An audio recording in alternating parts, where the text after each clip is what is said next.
First, a tradition, sneaky hembo for Rex. So Josh Allen just came into Arrowhead yesterday and played a big game. Which visiting quarterback has the most career regular season wins at that stadium? You know what? This one looks like it's impossible, right, fans? Obviously. But you have to narrow it down to the division. If it's not, then I punt. But it's in the division. So, I mean, come on. This one's clear, right? Okay, I know what you're thinking, fans. Come on, Rex. It's John Elway. We all get that. No, fans. There's a guy named Dan Fouts. That's who it's going to be. Okay? Dan Fouts? It's my guess. That's right. Yes! Yes! Yes! Yes! Why? Ain't no way. Hold him. There's one reason. Ain't no way. Him. No. That's why it's Dan Fouts, my friend. That's gone. That is by Oh my God. the biggest upset of the NFL weekend was Rex getting that right. In the meantime, Josh Allen went in there yesterday. Let's take a look. Here we go. Danny, Josh Allen against Patrick Mahomes. That's the best rivalry in the NFL over the next 15 years. Early second quarter. Chiefs only down 3-0. Defense is playing well, but Juju Smith-Schuster gets in the act. This is when Patrick Mahomes is at his absolute best, creating, keeping a play alive, finds Juju, and then Juju does the rest. Not only the catch, but the strength to break those tackles and get in the end zone. Chiefs up 7-3. Late in the first half, Stephen A. Smith. Josh Allen finally gets it going. This is Gabe Davis for the touchdown. This kid, Davis, stepped up. He killed them in the AFC divisional playoff game, even though they ultimately lost that game. And he showed up again yesterday. But they left 16 seconds on the clock, RC. We all know what that means. Hell, they knew 13 wasn't enough, and now 16? You give them 3 extra, they're definitely getting the field goal range. That's Harrison Butker from 62 yards.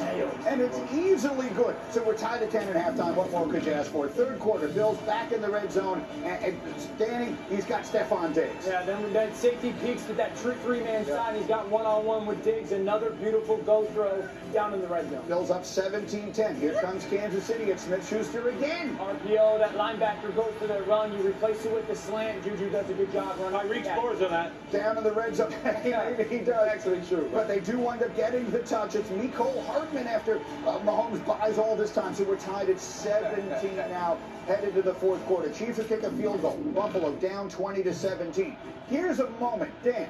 When they watch the quarterbacks as carefully as they are lately, how do they miss the trip on this play? I have no idea, Greeny. It's incredibly obvious as he goes to run away with Chris Jones.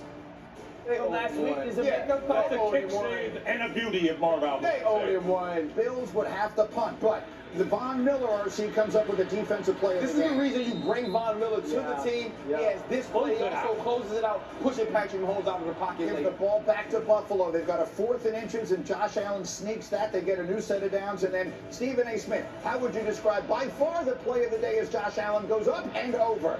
Big, strong, athletics got on him. I mean, this kid is just special. No, Stephen A., describe Josh Allen, not me. Big. Up and over Josh Allen. You're right. Athletic, you're They're right. knocking on the door. So Allen's showing you the entire repertoire because Rex, he can also swing. Can he do this? Can he?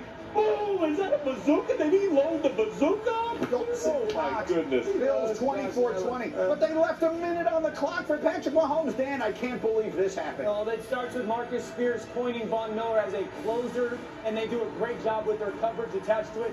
Man on one side, zone on the other. Patrick moves right into the spot of Matt Milano. A beautiful design by Leslie Frazier. Mahomes was unbelievable all day, but in that moment he throws the pick, and the Bills finally scale Mount Mahomes. The road to the Super Bowl now goes through Buffalo in the AFC. Stephen A., we talk about statements. One was made last night in Philly. What statement was made yesterday in Kansas City? I think the Buffalo Bills are the best team in football. I think when you look at them on both sides of the ball, they are what they are, and Josh Allen is just something special. And the thing that's just so significant about yesterday's victory, the road to the Super Bowl and likelihood is coming through Buffalo.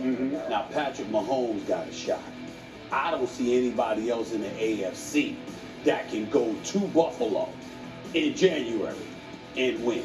That's just how I look at it. Bills Mafia and crew in the house for that one. Josh Allen with Davis, with Stephon Diggs. I just look at it, to me, this is a preview of what should be a preview of the AFC Championship game, except it's not going to be in Kansas City this time. It'll probably be in Buffalo. It seems that way as of now. But, Rex, was there one component missing from what was an incredibly good game yesterday? Yeah, no, absolutely. Tyreek Hill.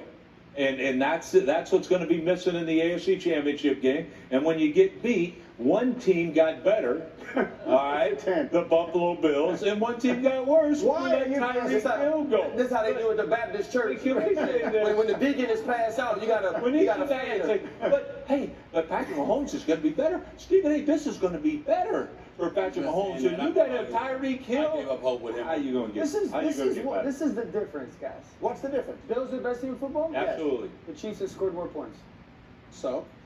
So how are we gonna sit here all the time and be like, oh my gosh, when they lose, it's automatically Mr. Tyreek Hill? They literally scored more points than the team that we unequivocally say is the team to beat for the Super Bowl. What's the difference?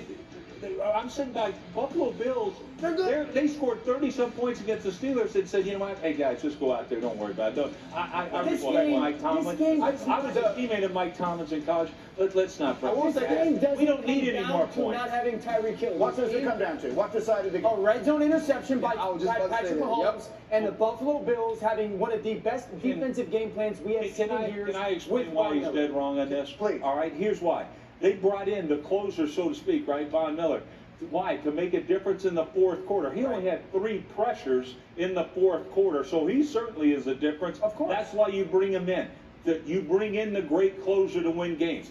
Tyreek Hill is a closer for you. Why did you win that game in the playoff game? Because you had Tyreek Hill taking a little screen pass and going 25 yards, whatever. This guy's such a difference maker right now. Patrick Mahomes, he's going to be a better quarterback. Well, yeah, that's fine. When he's watching Josh Allen playing the Super Bowl, you'll remember it. Let me say this real quick. The person with the least amount of knowledge on this set when it comes to football would be me. But even I know that Tyreek Hill, without him, you get to key on Travis Kelce more, because even though Juju Smith-Schuster can hurt you or McCole Hardman can hurt you, not to the degree that a Tyreek Hill can. So because of it, the Chiefs are compromised based on what they're accustomed to doing. Yeah, you spread the football around, and that's nice. But without Tyreek Hill, without that game breaker, you're able to game plan a little bit differently, and as far as I'm concerned, more effective. I'll give it to Dan. There's the 2 things that I'll say. There's 2 plays on each side that I think bring up the Tyreek Hill thing. The interception in the red zone by Patrick Mahomes, the late interception in the game, and then the touchdown to Gabe Davis, the touchdown down to Stephon Diggs. The Kansas City Chiefs don't get that throw. The Kansas City Chiefs don't get that read that Josh Allen got. Oh, Gabe Davis is one-on-one, the safety in the middle of the field, I'm going to win. Oh, Stephon Diggs is one-on-one, safety in the middle of the field, I'm going to win. Patrick Mahomes now has to work harder than Josh Allen. I do believe Patrick Mahomes is good enough to win without having what Josh Allen has. I totally agree with you. The Chiefs left their corners one-on-one, rookie corners, with those 2 receivers. If they don't do that, they likely win this football game. The difference right now is the Chiefs are the hunter, not the hunted. And that's the first time in 5 years that's been the case. Okay, the difference in this game, why it was close, all right? Kansas City's playing at home with a huge home field advantage, right? So you can get off, you can tee off on the pass rush because everybody's going on the movement of the football. Sure. Guess what? You're going to have to do that in Buffalo, Patrick Mahomes. Get ready to get your tail kicked. All right, we're just getting statements made yesterday. And now a playmaker is coming in. As Dominique said, He's not a play hoper. he's not a play wisher. Not a play whistle. He's coming in to talk about, among other things, Aaron Rodgers. Oh my goodness, the Jets just humiliated the Packers yesterday. What did that mean? And again, what did it mean as the Eagles flew over the Cowboys yesterday? Stephen A. is here. Michael Irvin's on the way as we roll on. Watch it get up on ESPN.